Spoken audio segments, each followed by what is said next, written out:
Inaasahang magiging kontrobersyal ang susunod na hakbang laban kay Pangulong Kuting Jr. matapos masangkot sa muli paglabag na bigyang diin ng United Nations.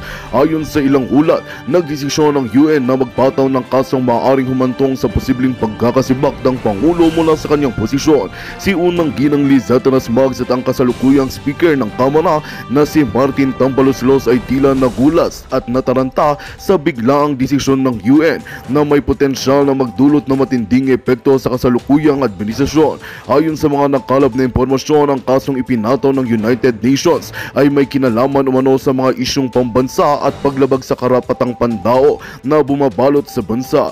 Bagamat hindi pa malinaw ang kabuoang detalye ng mga paratang, tinukoy na ang kaso na resulta ng masusing pagsisiyasat ng UN sa mga naitalang reklamo at hinain mula sa iba't ibang sektor. Dahil dito, maraming Pilipino ang nag-aabang sa mga magiging pahayag ng Palasyo ng Malacanang at ng mga opisyal ng administrasyon, lalo na sa mga susunod na hakbang na maaring gawin ni Pangulong Kuting upang ipagtanggol ang kanyang pamumuno.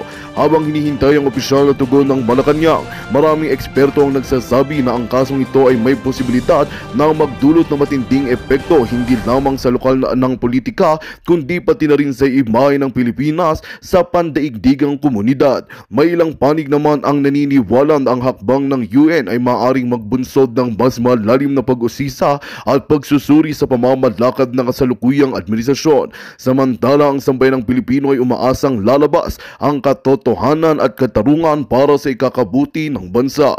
At yun nga ang balitang ating pagkakatutukan. Ngunit bagong lahat, siguraduhin mag-subscribe at i-hit ang notification bell para sa patuloy na pagtutok sa mga sulyap ng bagong balita sa tunay na boses ng masa.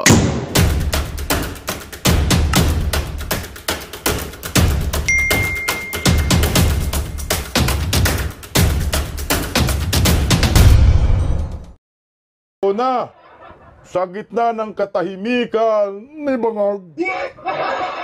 Aba, naloko na. Ating Lizardo Defenders of the Sun, ganda nga puno ni Elizabeth Yusitani, hindi nakatiis ang international lawyer ay nagreklamo na yata. No? Irereklamo si Dayunyor sa United Nation kaugnay ho sa ginawang pagransak, ginawang karahasan ng SAP ni Bangag sa Kingdom of Jesus Christ. Puta na talaga, lintian lang walang ganti. Parang right timing ito, ha? Magandang hapon, Amor Grandis. Kumala si Inday. Ngayon, meron ho tayong ano.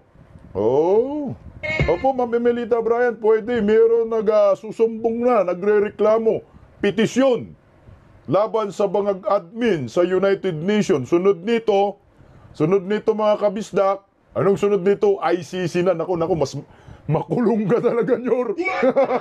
Tayo yari na. Tingnan mo si Miss Goodshot. Punta kami sa UN tomorrow. Kasama ba kayo? Ma'am, patay, makulong ka na Bangag talaga. Mas maganda mag-resign na lang kaysa makulong sa ICC. Teacher Tosaki, konnichiwa. At ang matindi pa ho, natanong ko ito ha, kay geopolitical expert analyst, kay Miss Ana, di ba ho? Dayunyor, wala palang kakampi sa ASEAN region. Niman, wala naman talagang kakampi sa Bangag. Sige nga, ikaw, kung maghanap ka man lang ng kakampi, dun ako sa matino. Si Raulo lang ang kakampi sa si Raulo. Di ba ho? Real talk lang. Ito po ay patungkol sa West Philippine Sea. Pag tiningnan ho natin itong Marcos admin, nagpo-provoke na ho talaga. Ngayon, yung ASEAN Nation, nakakampi nga ho sana natin ang mga yan, wala, Nyor, isusuka ka at pabayaan ka dahil sa pagiging uto-uto mo sa mga putig itlog na bugok. At ito mga kabisdak, mayroong bagong balitang labas. peace and order sa Republika ng Pilipinas under Bangag Admin bagsak. So ito na ho tayo ngayon, bagsakan to the max. Wala kasi silang ginagawa sa gobyerno, gusto nilang gawin tayong mga abu. Saudi girl, ganda nga hapon, gold magic find. Gusto nilang libre cremation, nagago. Nimal talagang mga utak na yan, utak biyak. At dito, iplipurin natin yung buses ng mga taga-Baho Masinloc, Baho di Masinloc, mga mangingisda na tunay po na nakakaalam kung ano po ang nangyayari dyan sa West Philippine Sea. Na talagang na-real talk po dito, si Dayunyor. Patusok guys, kaya narito muna. Pakawalan agad natin itong reklamo ng international lawyer laban po sa Marcos admin dyan sa United Nations. Pakinggan po natin mga kabisdak. Dahil sa pananahimik ng mga umano'y human rights group sa marahas na paglusob ng kapulisan sa mga religious compound ng the Kingdom of Jesus Christ noong June 10, ay formal na naghain ng petisyon ng isang international human rights lawyer sa United Nations upang imbestigahan ang umano'y sistematikong human rights violations ng pamahalaan. Kabilang na dito ang pangaras sa the Kingdom of Jesus Christ. Narito ang balita. Kalat na sa loob at labas ng bansa ang mga CCTV footages at iba pang mga videos na talaga namang ikinagalit ng maraming nakakapanood dahil sa di makataong turing ng kapulisan sa mga inosenteng missionary worker ng the Kingdom of Jesus Christ. Sa kanilang pagsisilbi ng warrant of arrest noong June 10 sa mga religious compound ng KOJC, ay overkill ang puwersa ng kapulisan at naka-full battle gear din ang mga ito at armado ng matataas na kalibre ng baril na tila bagang sasabak sa isang matinding giyera. Bukod dito, sa pilitan din ng mga ito na pumasok sa mga religious compound ng KOJC, lalo na sa Glory Mountain, na puwersahang sinira ang gate na wala namang bit-bit na search warrant. At ang naturang aksyon ng kapulisan ay nagdulot ng matinding trauma sa mga missionary ng KOJC, lalo na sa mga kabataan at kababaihan. Mas tumindi naman ang hinanakit ng mga ito nang baliktarin ng kapulisan ang kwento sa tunay na pangyayari sa kanilang ginawang paglusok. At sa kabila ng mga sinapit na ito ng KOJC missionaries, ay tila nakakabingi namang katahimikan ng mga nagpapakilalang human rights advocate dito sa bansa. Kaya naman minabuti ngayon ng international human rights lawyer na si Atty. Arnedo Valera na maghain ng petisyon sa United Nations headquarters upang imbestigahan ang umano'y sistematikong paglabag sa karapatang pantao ng Marcos administration. Dinadala namin ngayon itong ginagawang pang-aabuso ng kapangyarihan ng ating kapulisan. Kasama na ang Philippine government kasi silang nagbigay ng basbas dyan sa United Nations, no? At kami ay gumawa ng isang matapang na liham na address kay Secretary General ng United Nations si Antonio Guterres.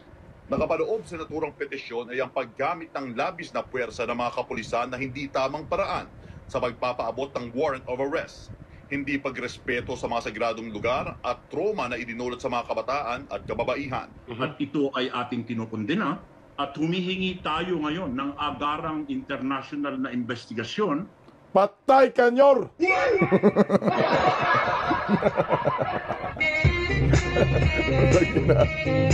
Natawa ako dito guys kasi itong mga bangag supporters atat na atat, papasukin yung ICC. Eh tayo, di ba? Gusto na natin pumasok kayo, mga animal kayo. Oh, subukan nyo nga kasi pares to si Tatay Digong sa ICC. Eh, ngayon, ito kayo mga yun. Oh, bumaliktad ang bangka.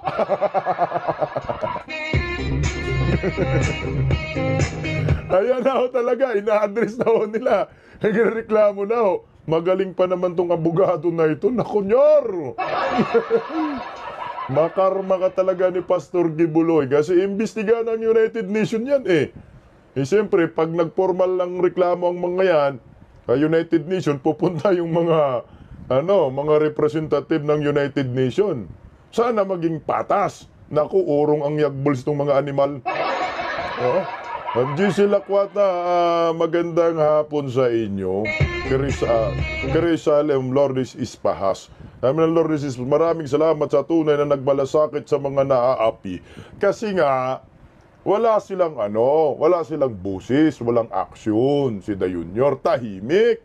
Na para bang nagiging sponsored, hindi lang nagiging, talagang sponsored ho itong ginawa sa sponsored ng Marcos admin itong pagransak ng SAP sa QGC. Sino bang nag-utos? Di ba Philippine government? Sino bang presidente? Si Da Junior na konyor.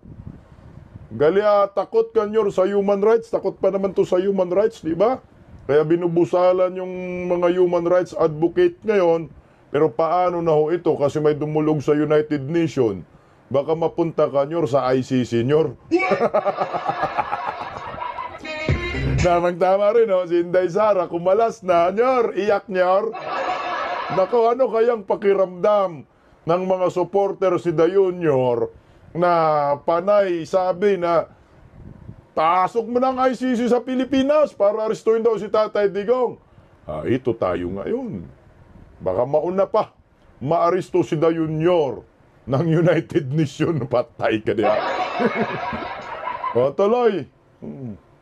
Sa sistematikong paglabag, kaya sa karapatang pantao ng pamahalaan ng Pilipinas. Maliban sa panghara sa KOJC, marami pang nakapaloob na reklamo sa petisyon, kabilang na rin ang pagsikil sa malayang pamamahayag sa pamamagitan ng pagpipigil sa pagsasagawa ng maisog rally.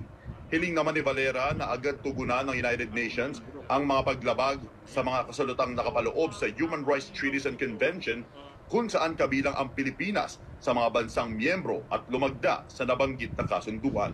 Para sa Diyos at Pilipinas, Patay! Franco Baranda. Walang takas to si Da Junior dito, guys. Kasi ito yung lamang dito sa gagawin ni Attorney Valera, di ba? Attorney Valera. Pag sinasabi mo kasing ebidensya, ang pag-uusapan, naghanap yung ebidensya. Sa buong mundo, kumalat na ho yan eh. Kung baga, formal na lang na petisyon, reklamo, ang gagawin mo kasi yung ebidensya, given na. Nandyan na yung ebidensya, bumungad na. So, siguro, pwede rin gawing reason yan. Kunyari, actually, ako sa akin lang, hindi lang United Nations dapat magreklamo dyan, guys eh. Pwede rin mag-file ng reklamo ang Kingdom of Jesus Christ sa ICC. Ang reason din ng KOJC dyan, kaya sa ICC kami magre-reklamo sa nangyayari sa amin dahil ang Marcos admin ay walang ginawang hakbang tungkol po sa pagransak sa kanilang relihiyon. Pwedeng ganun. At dapat nga ho, itong mga religious sector, kundinahin din yung ginawa ng Marcos admin. Liwanag naman sa video. Yun yung lamang natin. Unlike dito sa mga reklamo sa ICC labang kay Tatay Digong, mga haka-haka lang ebidensya, gawa-gawa. Walang ebidensya. Kwento lang ni Las Cañas animal. No? Kwento lang. Pero ito, pag magreklamo diretso sa ICC pagkatapos sa United Nations, tablado talaga dito si Da Junior. Wala, ang daming ebidensya eh. At lahat ng KOJC, pwede yan magiging witness eh. Mga bata, diba ho? Mga bata, mga matatanda, yung mismo sila yung mga humarap, sila ni Sir Carlo, pwede sila, yung inaristo na 6 ba yun? O 9, illegal arrest, patay kanyor animal. Sabi ni Connie Mamak, hindi na tayo member ng ICC, di ba? O bakit si Trillanes hindi nga tayo member ng ICC Nagreklamo sa ICC. Magreklamo rin tayo para patas.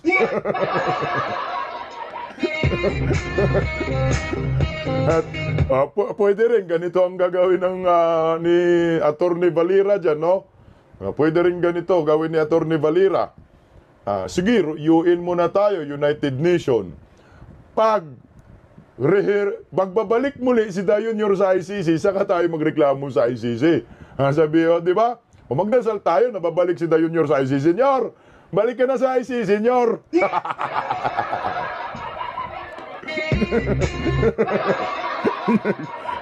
Mga DDS, KOGC, magdasal tayo. Di naman takot si Tatay Digong na pupunta si yung mga ICC kasi sampalin lang naman ni Tatay Digong yan eh. So, magdasal tayo. Sana, Nyor, bumalik ka na bukas sa ICC, Nyor. Para kami naman magreklamo sa ICC kasi ngayon United Nation lang muna. Ang inang-ina na yun, parang kumuha siguro ng bato si Dario, pinukpok niya sa ulo niya. Hindi nga yan na nag-war on drugs kasi takot sa human rights. No? Takot sila dyan eh. Kaya hindi siya nag-war on drugs. Baka matulad daw kay Tatay Digong, ma-ICC. So wala ka rin takas dito sa reklamo ni Atty. Valera sa United Nation. Mukhang maimbestigahan pa talaga ito ng United Nation. Itong hindi lang mukhang talaga kasi may ebidensya eh. Anong mangyayari sa inyo, Nyor? Dasal na tayo ha. Balik tayo ICC, Nyor ha. Ganitong gawin ninyo. Meron na tayong panlaban dyan sa ICC. Kasi nga, ang mga bangag supporters, tinotrolls tayo dito, di ba? Palagi nagsasabi, ICC, pasok! Di naman tayo takot sa ICC, di ba? Panlaban natin. ICC, pasok din! Nyor, balik ka sa ICC, Nyor. Gusto namin, Nyor. Dali, balik tayo nan. Bukod pa riyan, peace and order sa Pilipinas. Nakakatakot dahil bagsak din. So, ibig sabihin, mga timang talaga na sa gobyerno ngayon. Tingnan natin, no? Nagpaliwanag ang PNP kaugnay sa mataas na bilang ng krimeng na itatala sa Metro Manila kumpara sa ibang lugar sa bansa. Matatandaang nanguna ang Pilipinas sa may pinakamataas na crime index sa buong Southeast Asia ayon sa isang global survey. Si Paul Marbon. Mantakin mo ha, pinakamataas sa crime index sa lahat ng Southeast Asian nation. Putang ina, Nyor. Panay concert kasi! Hijig! Ngingi-wingi pa! Panay ayuda, animal. Nagpaulan na naman ng mangungurakot rice dyan sa Surigao del Sur. Ambot, sa imo tambalos-los ka. Paulan ka ng mangungurakot rice dyan. Akala mo naman, pira mo yan. Ang resulta sa survey. Negative pa rin. Ay, undang yan. Nigilan mo na yan, tamba. Hindi epektibo yung pangayuda kasi MR, mangungurakot rice. Tanggap talaga ang mga tao dyan kasi mahal ang bigas. Pero ang iboboto, hindi naman ikaw. Sinusukay, negative animal. Sayang lang ka ba ng bayan dyan? Kinukurakot lang.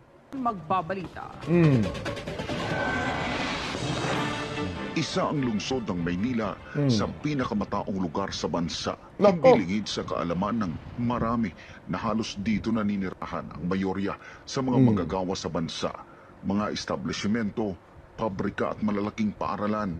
Nito lamang buwan ng Abril nang maglabas ng pinakabagong survey result ang Nombio na kilala bilang largest database system sa mundo kung saan lumabas sa kanilang pagsusuri batay sa rekomendasyon at obserbasyon ng users nito na ang Manila na siyang kabisera ng Pilipinas ang nanguna sa mga lugar na may pinakamataas na bilang ng krimen sa buong Southeast Asia habang nasa ika-44 naman na pwesto sa buong mundo. Batay sa datos ng Nombio, nakakuha ang lungsod ng Maynila ng 64.7% crime. Ito yung magandang record ni Dayo Nyor. Palakpakan natin si Dayo Nyor. Sa wakas may record din. Gago. Ay, Nyor, palakpakan ka namin, number 1. Mag-inuman tayo, maglasing, number 1 ng Pilipinas, animal! Gago! Pastor Giboloy, ito yung nambudol sa'yo, Pastor, number 1 sa buong mundo. Sa Asia pala, number 1 sa Asia. Huwag na natin buong mundo, baka ma-fake news tayo. Ay, patusok. Patusok ng mga trolls. Masira ulo. Hindi nang tutusok eh. O yan, countries with high crime index in Southeast Asia. Numero 1 sa listahan na nakakuha ng 64.7% crime index, Manila, Philippines! Anong ginawa ng mga pulis na tulog?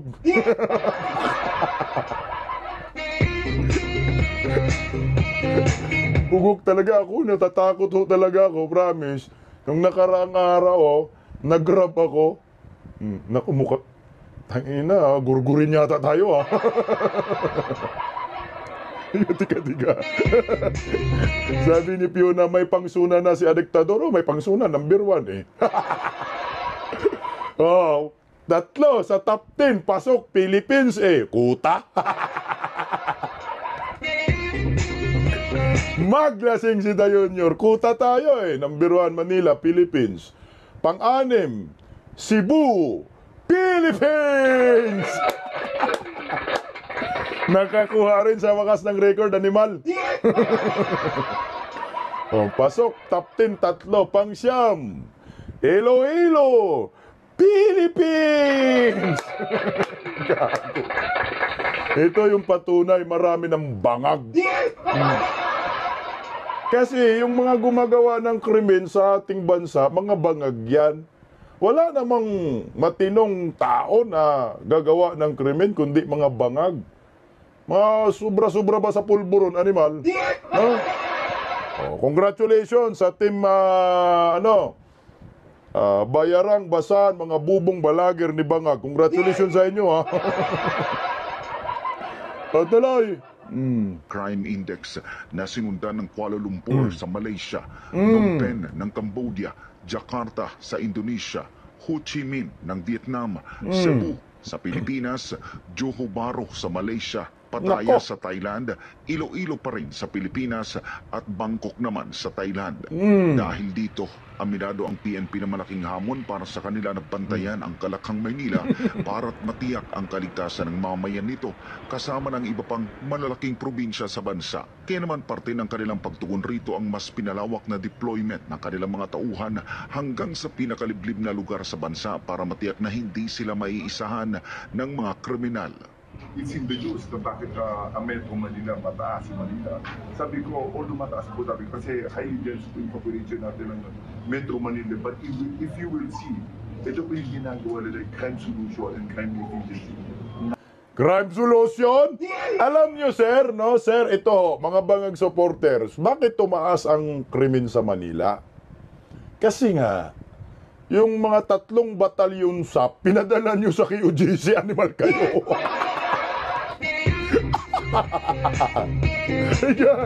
Ang Davao naman, pinaka-safest na city sa buong Asia, di ba? Number 2. Pero, bakit doon pinadala yung SAP?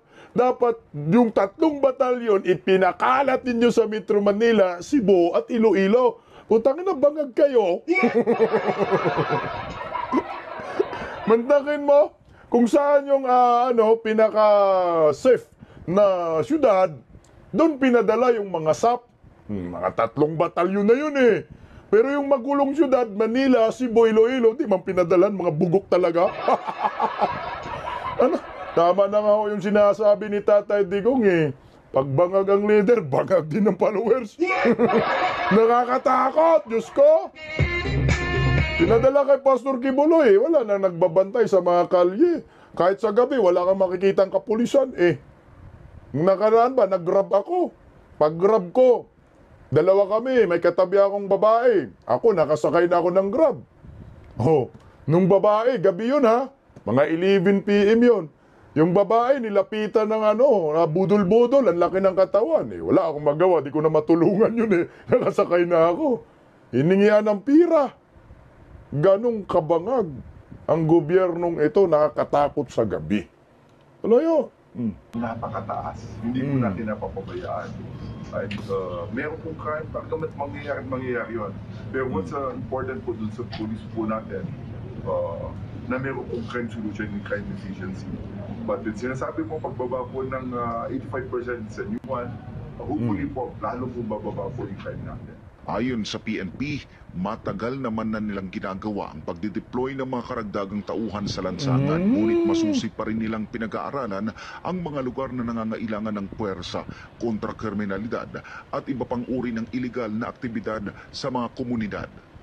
Well, slowly, namimit po natin yan. Kaya ngayon, sir, ay talagang tignan. Yung, kung maalala mo, sir, meron tayong ini-implement na police to population ratio na 500. Ang pinag-aaralan ngayon na hindi dapat ang magiging application ng 1:500 ay sa lahat. Kasi may isang lugar na hindi naman kailangan 1:500 kasi wala namang naitatala na ganong kalaking krimen. But may isang area, katulad ng metropolis, yung mga highly urbanized cities, na definitely yung 1:500 ay hindi siya akma. So tinitignan ngayon at pinapaaral po ng ating GPNP na doon sa mga highly dense and populated cities and municipalities ay ibaba po natin yan into at least 1:350 or kung kakayanin po 1:250. Pero para sa publiko, tila nawala na ang kanilang tiwala sa kasalukuyang administrasyon dahil na rin nila sa unti-unting pagbabalik ng mga kriminal sa lansangan.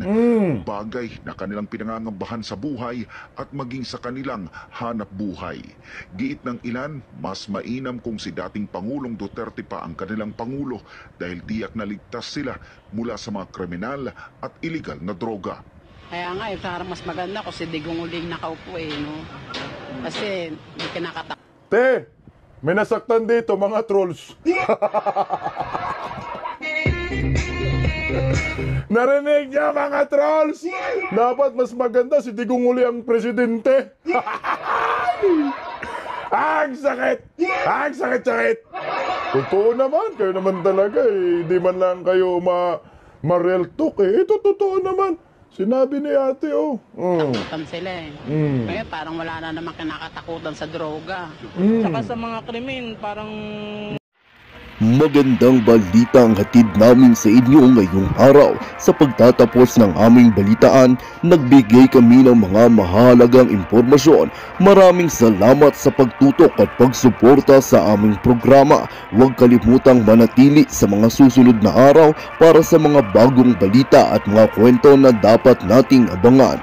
Mula sa Boses ng Masa, magandang araw, Pilipinas!